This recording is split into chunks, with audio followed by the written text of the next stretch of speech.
DJ Scream, heavy in the streets. We gon' get it, we gon' get it, we gon' get it. We gon' get it, we gon' get it. Get it in blood. Get it in blood. We gon' get it, we gon' get it, we gon' get it. We gon' get it, we gon' get it. Get it in blood. Get it in blood. Hood rich. Get it out the mud. Good evening, everyone, and welcome to Saints and Appetizers podcast.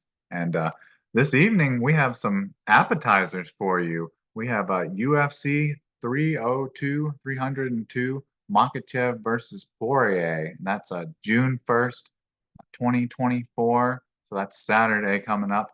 Prudential at the Prudential Center in Newark, New Jersey, United States, and that's 10 Eastern, 9 Central Time is the time for that, and that'll be on pay-per-view.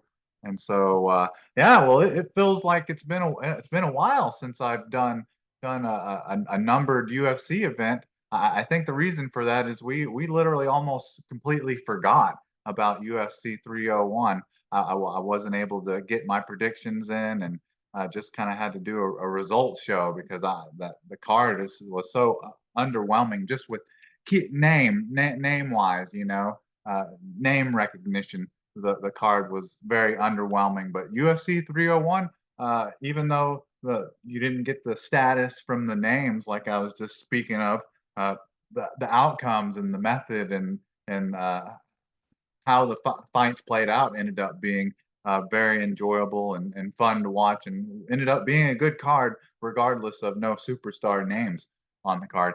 And so this card is kind of similar, I guess. The difference is, I guess, the main event and co-main event have a little more star power than the main event of UFC 301. So I think that helps. So this is the main event is the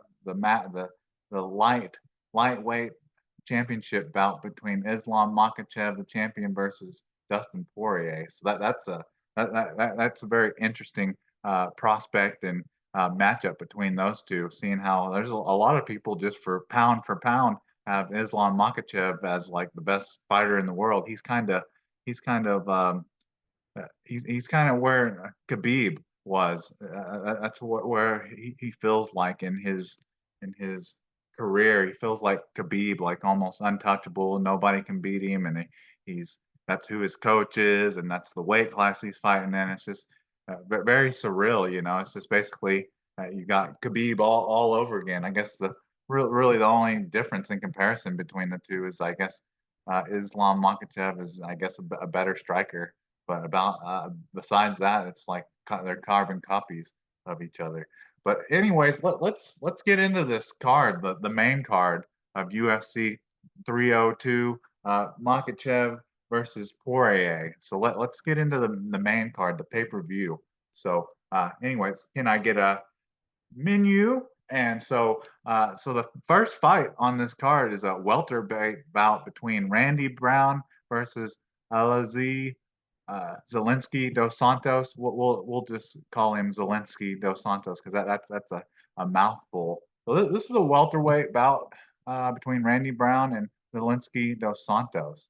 And so I think Zelensky dos Santos, that's really, when going over this fight, that was kind of what stuck out to me, was that Zelensky dos Santos is 37, 38 years old. So he's a little older than Randy Brown, who's only 33 years old. And the rude boy, Randy Brown, but both of what was having a pretty good stretch of fights here for a while. His fighting style is like Gracie Jiu-Jitsu, I do believe. And he, in his last 6 fights, he was on kind of a winning streak there for a little while. He was like 1 or 2 big name fight wins, probably to getting a title shot, because he was on a 4-fight winning streak, and then he lost a fight, and then he's won his last 2. But in his last 6 fights, he's 5-1, and see in his professional record, he's had 23 fights with 18 wins and 5 losses. In those 18 wins, he has 7 wins by knockout, 5 by decision, and 5 by submission, and 6 by decision, and 2 losses, and two, two losses by knockout, 2 losses by submission, and 1 by decision. So you just, he's his main fighting style and what he specializes is in Gracie Jiu-Jitsu, but you can see he's got a well-rounded ability to stop other fighters. He can win by submission. He can win by knockout. He can even go deep waters and win a fight by decision. His last 2 wins, he's on a little bit of a two fight winning streak. Uh, let's just see here. Just in his last 6 wins, he's had a win by knockout and a win by submission. Had a rear naked choke win over Alex Oliveira, April 24th, 2021, and then his most recent win was the Muslim Selakhov, knocked him out on February 3rd, 2024. But why I'm going over that is, so you have those 2 finishes there, but all the other 4 wins were by decision. So I'm kind of highlighting that a little bit. And then Zelensky dos Santos, his original fighting style coming up was capoeira, kind of dance fighting. But I think he transitioned to Brazilian jiu-jitsu. He's originally from Brazil. And, he has kind of a similar his records kind of similar to what he's been doing. The thing that I kind of highlighted about him is that he's older fighter, 37. He'll be 38 later this year. But in his last 6 fights, he is 3-2-1, has 1 draw. He lost. His last fight was a draw.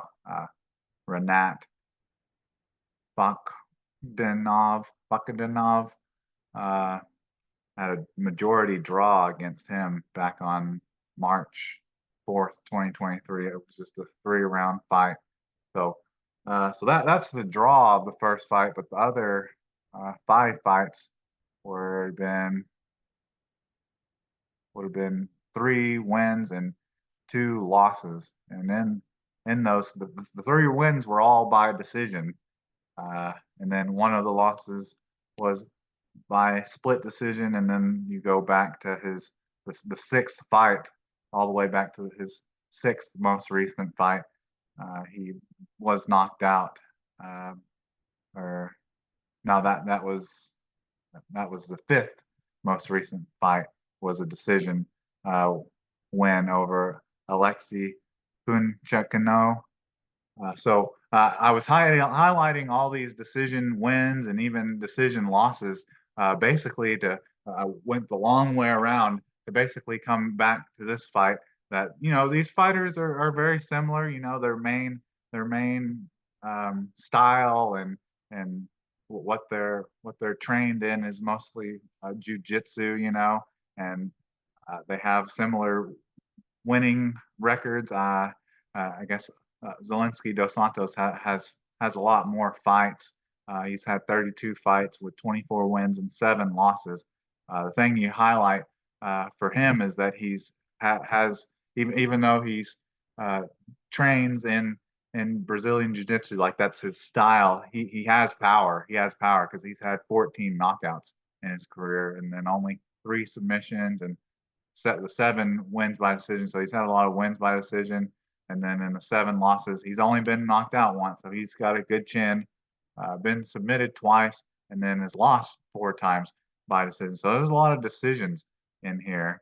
So I'm going to have to make a decision in here. So then he had the 1 draw, which we talked about. So these fighters are very similar, just in skill and the style that they fight in. It might come down to Zelensky dos Santos and his power, and maybe end up maybe catching Randy Brown and knocking him out. But I think I'm just going to go with the younger fighter here. And in this welterweight bout between Randy Brown versus Elizu Zelensky dos Santos, I'm going with Randy Brown. I think he's going to win this by decision. I think it's just not going to be anything too exciting, and he's just going to win this by decision. All right. Now on to the second fight as a welterweight bout between Nico Price versus uh, Alex Monroe. And both these fighters are kind of coming off of a rough go here lately. If you look at what these fighters have done over their last 6 fights or just a couple fights. But first we have Nico Price here, who he's got he's like a style is like boxing and has some jujitsu mixed in there. So he's a striker. Uh, in his like I said, both these fighters, Alex Monroe and Nico Price, haven't not been real great for them in their last 6 fights. I would say one more loss here or there, and these guys aren't going to be in the UFC anymore. But in his last 6 fights, uh, Nico Price is just one win, one 4-1. He has a no contest. Price was deducted a point in round 1 for repeated eye pokes. That originally would have been a draw if it wouldn't have been that. And then Price tested for Kaboxy and THC. So that just nothing went well for Nico Price in that fight that was overturned. That was fight night, Covington versus Woodley. That was all the way back September 19th, 2020, and that was against Donald Cerrone. So he's only had one win in his last 6 fights. His most recent win would have been against James Vick. It was a KO upkick all the way back at October 12th, 2019. And then it's just the only win that he's had in years, literally years, it was against Alex Oliveira, unanimous decision at October 2nd, 2021. So I mean, he hasn't won in like what 2.5 years, basically. So Nico Price is not having a great go of it here lately, and he's had 24 fights with 15 wins and 7 losses, and most of those losses coming just within the last couple of years. And then he has 2 no contests as well, which one of those was not, I guess, not that recent. It was 3 years ago. But in his 15 wins, he has 10 wins by knockout. So that's his boxing coming into play there. He has good striking.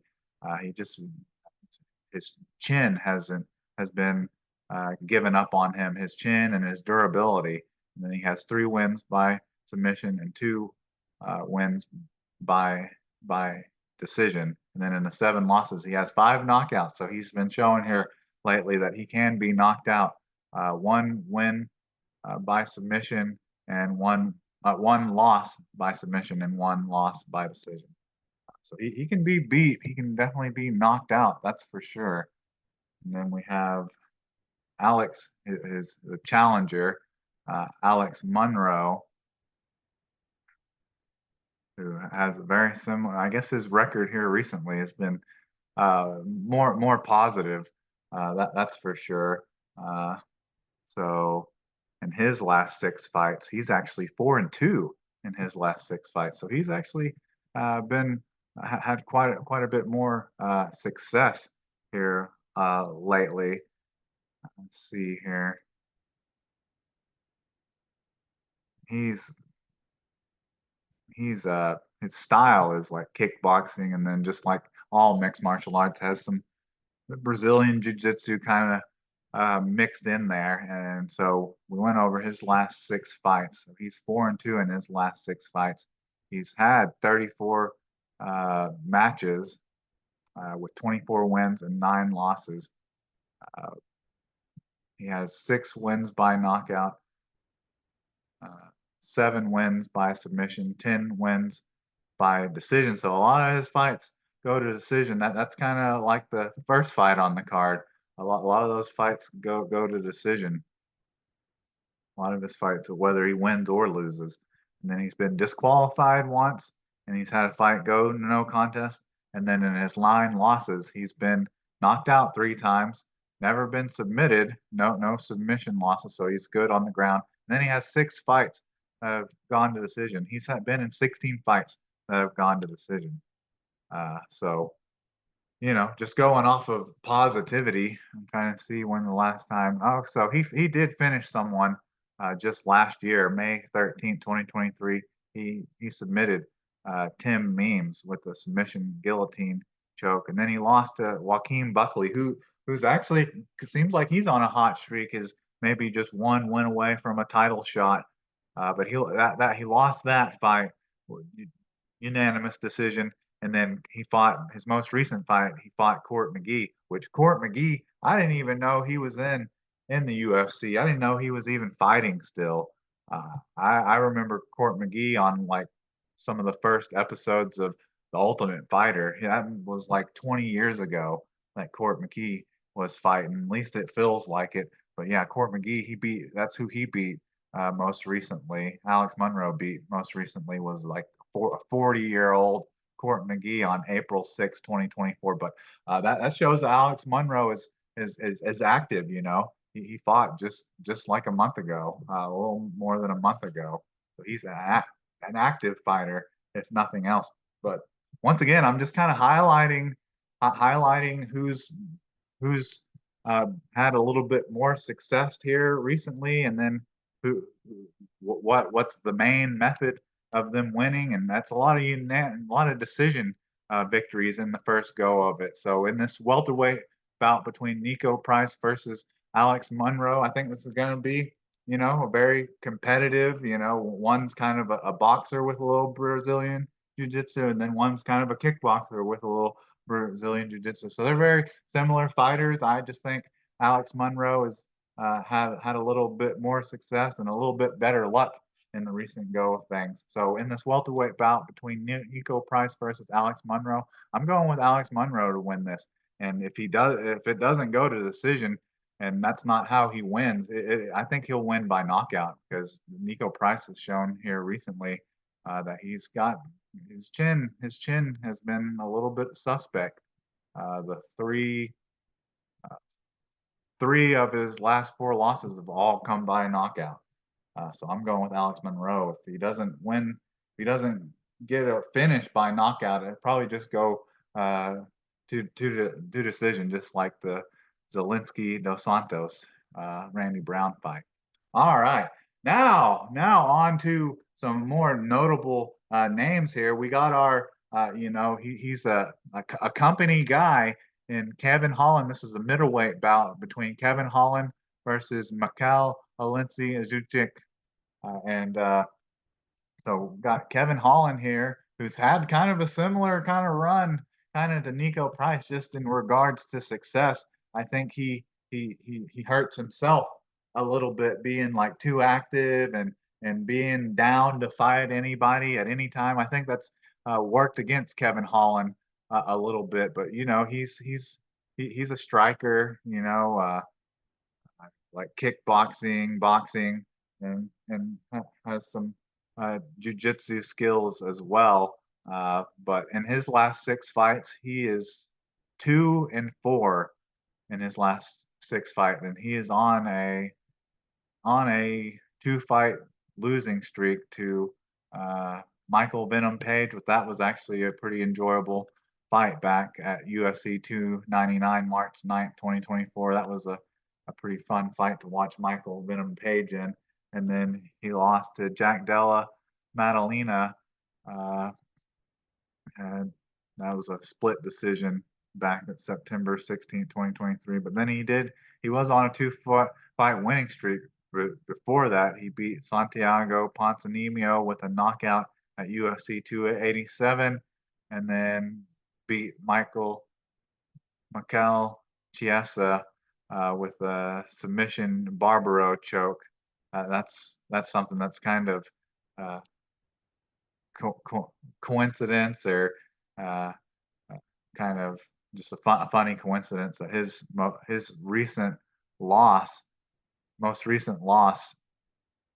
or not most recent submission loss was by Barbaro choke to ha, Hamzat Jamaya, and then the submission victory before the one over Michael Chiesa was submission Barbaro choke again. So he either likes choking you out with a Barbaro choke or he likes getting caught in a Barbaro choke. But Kevin Holland, like I said, I was saying, he's a company guy. He's still relatively young, 31, but I would say he's probably kind of peaked a little bit in his career, just because when you've seen him fight after losing to a certain style of fighter, and then you'll see him fight that same kind of level of quality of fighter at that type of style, and it just looks kind of similar. But for a fighter of his age and fighting a good bit, probably about half of his career in the UFC. He has quite a few fights. He's had 37 fights with 25 wins and 11 losses and one no contest. But in those 25 wins, he has 14 wins by knockout, 7 wins by decision, and 4 by decision. So he's got a well-rounded ability to knock you out or submit you, and doesn't really seem like if he's not going to win, if he's not going to win the fight, it doesn't seem like he really uh, if he's not in control or winning the fight, it doesn't seem to look like it's going to go to decision. Because I mean, he's wanting to get the finish. You know, if he's going to win it, he wants to get the finish. So, but in the 11 losses, he has been knocked out once. He's been submitted 3 times, and then most of his losses, you know, he's very durable, is what this tells me. He's tough, durable, has good ground game. Like most of his losses, the 7 losses have all come by decision. So uh, he's a fighter that it's easy to easy to like. You know, he's a very likable fighter. Kevin Holland, the trailblazer, versus Makal Olensi Zuk, and he's a younger fighter, a Polish fighter, 29 years old, and let's see here, and he's got kind of a similar record over his last couple fights. So he's 3-3 over his last 6 fights. And what I'm highlighting here is in his last fight, he lost to Michael Poirier by technical submission, rear naked choke, and that came at the 101 mark of the first round at UFC 299 back in March. And then he won the fight previous to that, but then his third fight back in his history log, he lost by submission to Caio Borralho by submission rear naked choke, and that came at the 249 mark of the second round, and that was back April 2023. Let's see, and then over his whole career, he's had 27 matches with 19 wins, 7 losses, and 1 no contest. In the 19 wins, he's had 14 wins by knockout, just one win by submission. So I don't think his ground game is as good as Kevin Holland's. He has just as heavy of hands because he has just as many knockouts, but not near as many submissions. Ground game must not be as good. I think his style is probably, being from Russia. It's uh, probably sambo and kickboxing, and then he has the 1 win. So that's the ground game we're talking about, and then 4 wins by decision, and then onto his 7 losses. He's only been knocked out 1 time, so he's durable, has a strong jaw if nothing else. But then he's been submitted 5 times. That's what I was highlighting. That's kind of why I went over his 2 most recent losses being losses by submission, and then one loss by decision. So kind of similar. Doesn't really like going to decision, kind of like Kevin Holland. But he's been putting his neck out there and getting choked out here recently. So in this middleweight bout between Kevin Holland versus Michael Oleksiejczuk, I'm going with Kevin Holland to win this. I think he's going to get the submission over Mikhail Olazinchik. He's going to get a submission. And we'll just go ahead and say Barbaro choke, seeing how that's one. It must be one of Kevin Holland's favorites. And if nothing else, if Kevin Holland gets the submission, it's going to be by a choke. Mikhail Olazinchik is going to leave his neck out there. All right. Now then, on to the co-main event. It's the middleweight bout between Sean Strickland versus Paulo Costa.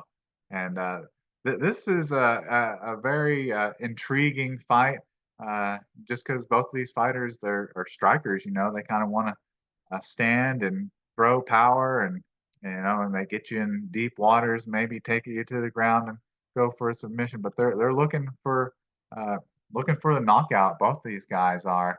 I don't know how great of a matchup it really is for Sean Strickland. I would say Sean Strickland maybe has a more rounded game, maybe better on the ground, maybe. But Paulo Costa, he's a strong wrestler and has dynamite in his hands too. So this is I almost like this match better.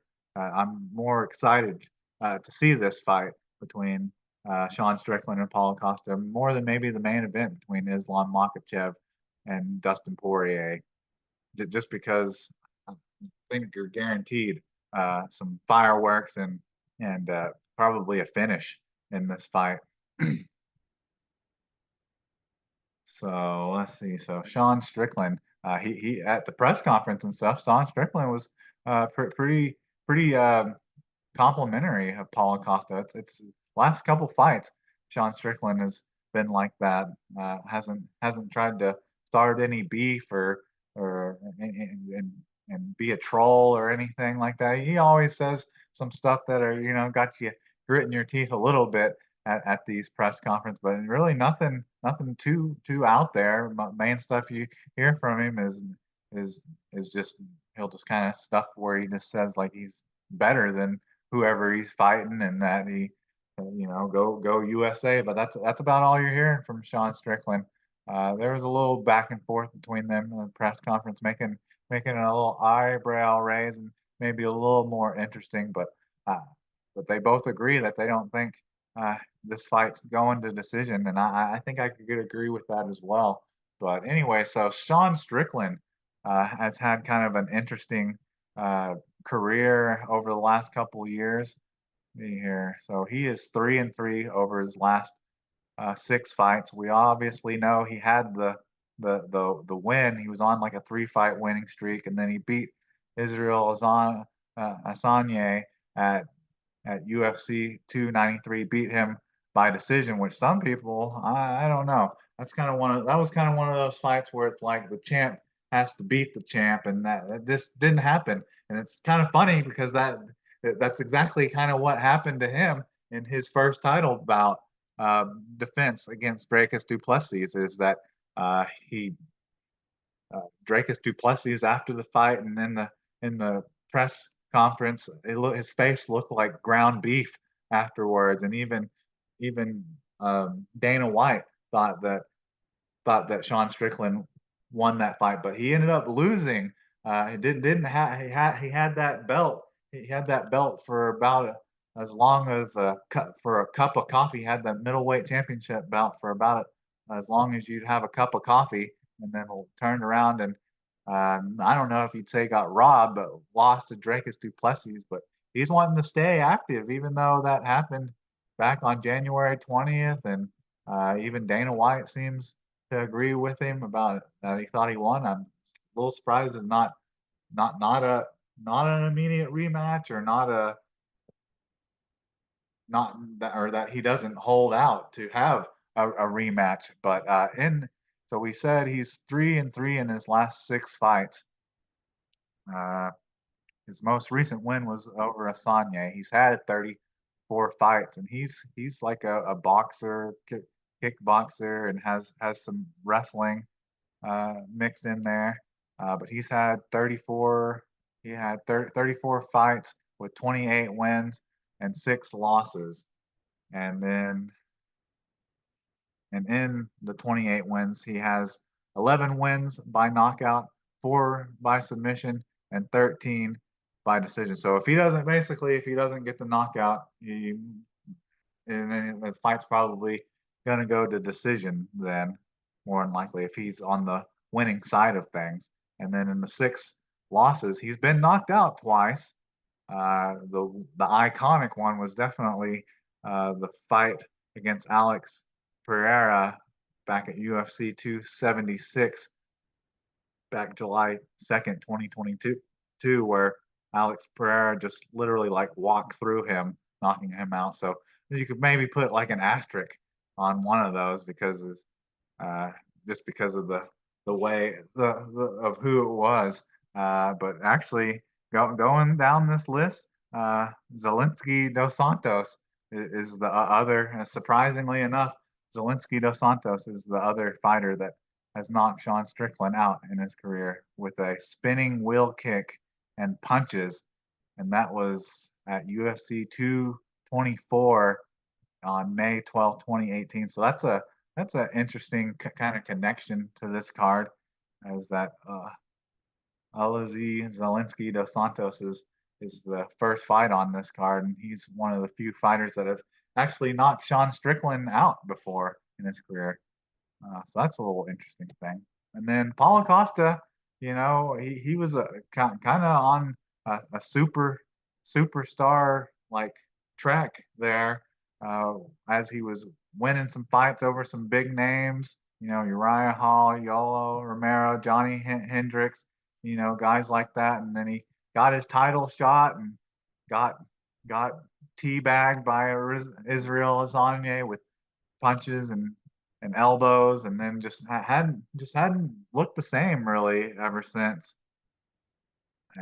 He moved up to light heavyweight, lost to Marvin Vettori, and then in his return to uh, middleweight, he fought like pretty much a retired Luke Rockhold, and then Robert Whitaker, who's now the challenger for the middleweight belt, I do believe. So got pretty much owned and dominated by him, but without getting finished, I guess. I have to give Paulo Costa, if nothing else, he's durable. Only been finished once ever in his career, and that was against Israel Adesanya. But in his last let's see, last 6 fights, he's 3-3, but he's lost 3 of his last 4. But it's just some big names, Israel Adesanya, Marvin Vettori, Robert Whitaker, all guys that have either had the belt or have fought for the belt. And then he's had 17 fights with 14 wins and 3 losses. And in the 14 wins, he has 11 wins by knockout. So basically, if he's going to win, he's probably going to be by knockout. And then, and then 1 win by submission and 2 by decision. And then he's only been knocked out once with the 3 losses that we went over. Only been knocked out once, never been submitted. So he's got good wrestling, good Brazilian jiu-jitsu, just a powerful specimen, if nothing else. And then had 2 fights go to decision. So this is kind of a tough fight for me to pick. I've never been a huge Sean Strickland fan just because of the nonsense that he spews. I think it's funny, but it's just a little ridiculous at the same time. And just with how Sean Strickland kind of, the thing that just anytime I think of Sean Strickland, I think of the fight where he just kind of stood right in front of Alex Pereira and just got ran through. And he talked about in the press conference leading up to this fight how he thinks like that's what they're going to do in this fight, stand right in front of each other and throw until someone falls down. I mean, I don't know if that's the best strategy when facing Paulo Costa, but I'm here for it. I would like to see it. So in this middleweight bout between Sean Strickland versus Paulo Costa, I'm going with Paulo Costa. I think he's going to get some brutal catch Sean Strickland with some brutal dynamite shot with the hand and leave him slumped on the canvas. That's what I see coming from this. All right. Now then, on to the main event is a lightweight bout between the champion Islam Makhachev versus the challenger Dustin Poirier. And so this fight has a lot of history behind it because Islam Makhachev is is Khabib's Khabib Nurmagomedov's protege. He fights in the same division that Nurmagomedov or uh, Khabib Nurmagomedov dominated for years. It's the same weight class. He has a similar fighting style. It's just eerie. And I mean, the only difference is between these two is maybe Islam Makhachev is a better striker. I mean, that's really about it. And he's on a ridiculous winning streak. Let's see here. Get them all.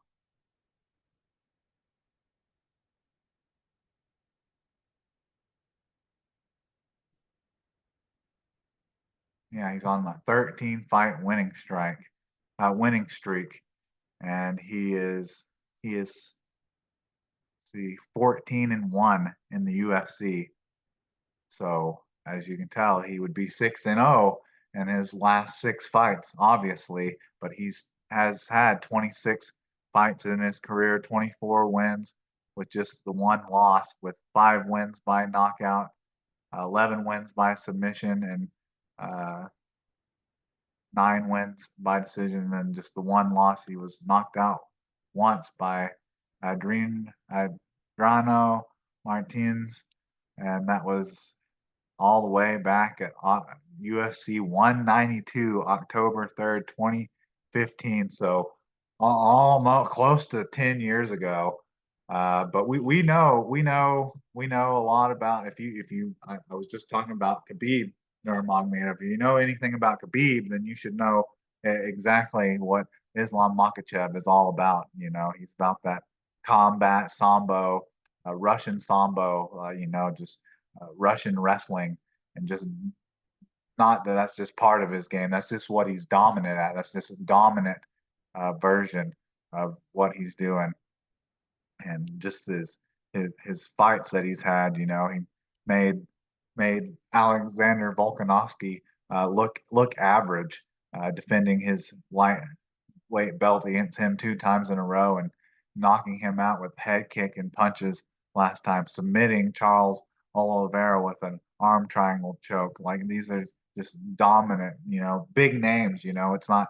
I think that's something some people could maybe argue about Khabib Nurmagomedov's career, is that he never really fought any big names while they were still in their prime. He fought some big names, but there were a lot of people that were kind of close to retirement by the time he got around to fighting them.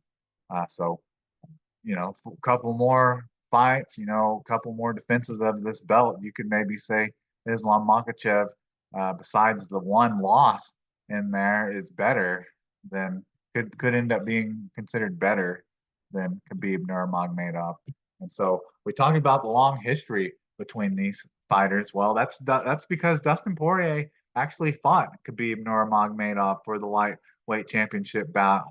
Uh, let's see, that was back in 2019. That was at UFC 242, and that was a loss with by rear naked choke submission by Khabib Nurmagomedov. So he's already fought uh, Khabib Nurmagomedov, the the sensei basically of Islam Makhachev.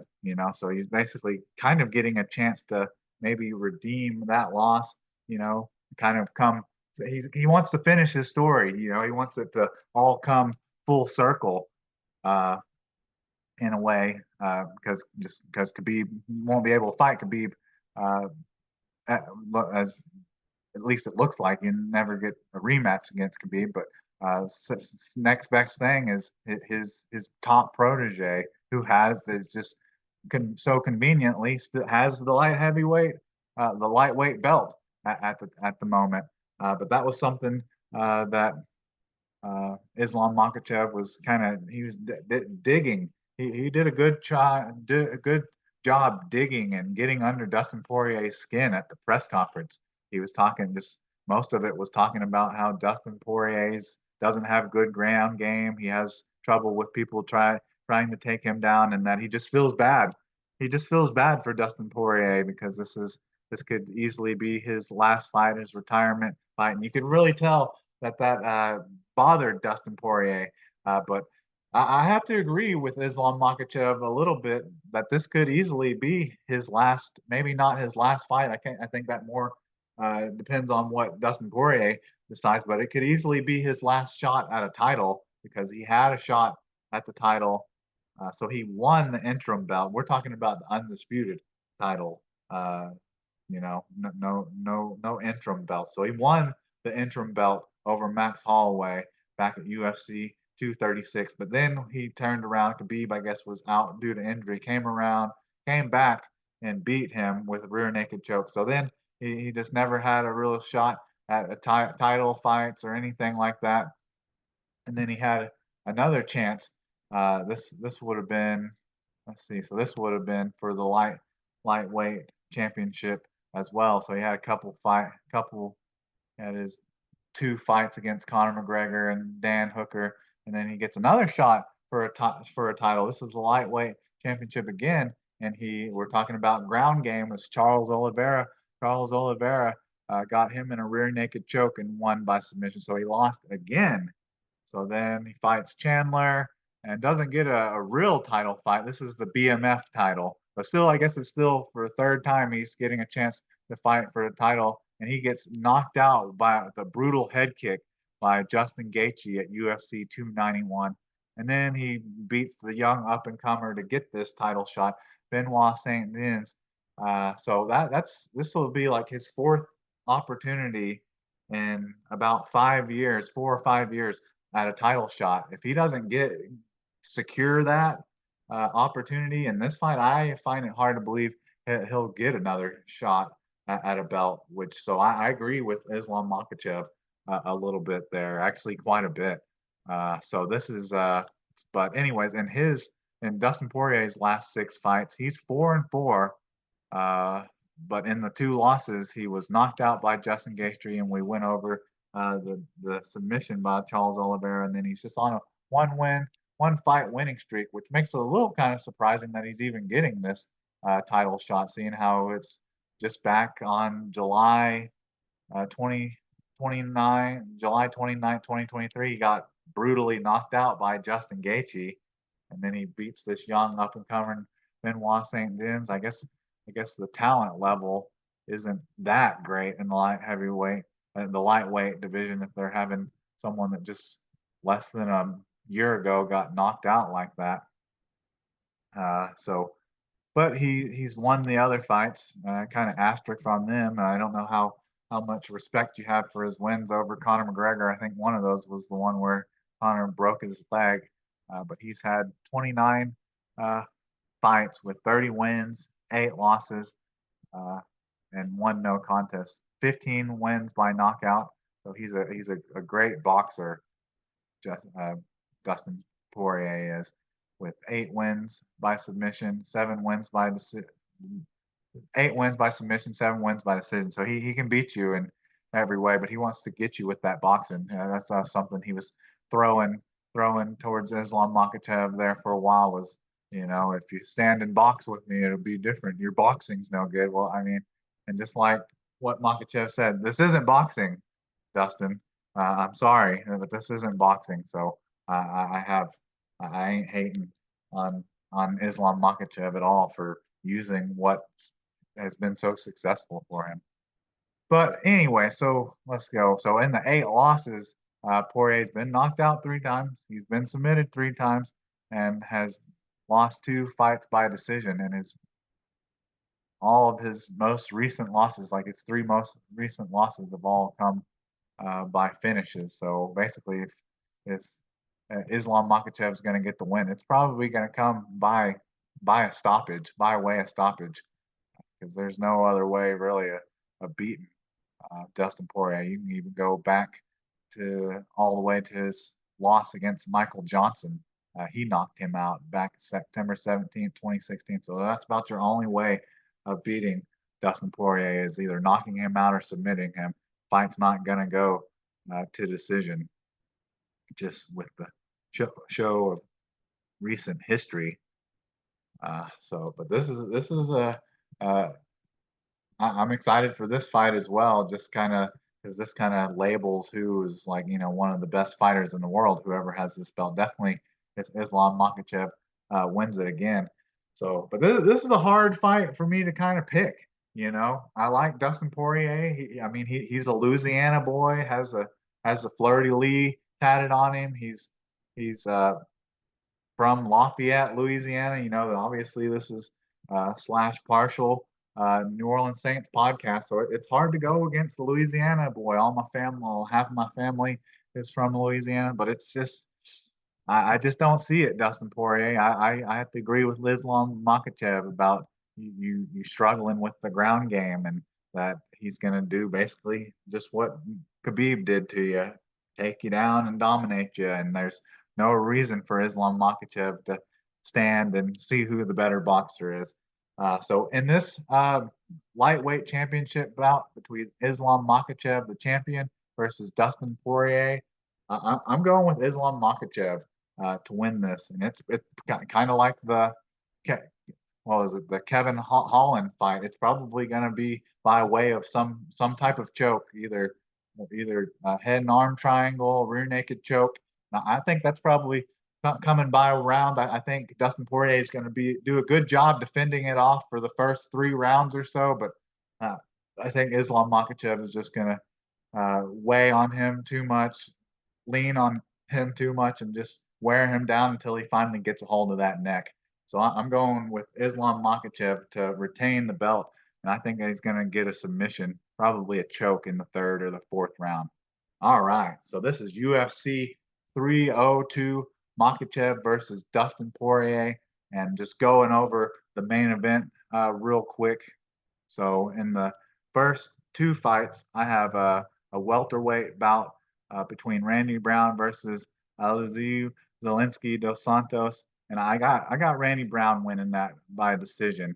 And then in the welterweight bout between Nico Price versus Alex Monroe. I'm going with Alex Monroe to win this, and probably by way of decision. But if it comes by way of a stoppage, a finish, I think Alex Monroe might get the knockout on Nico Price, whose jaw has been a little suspect recently.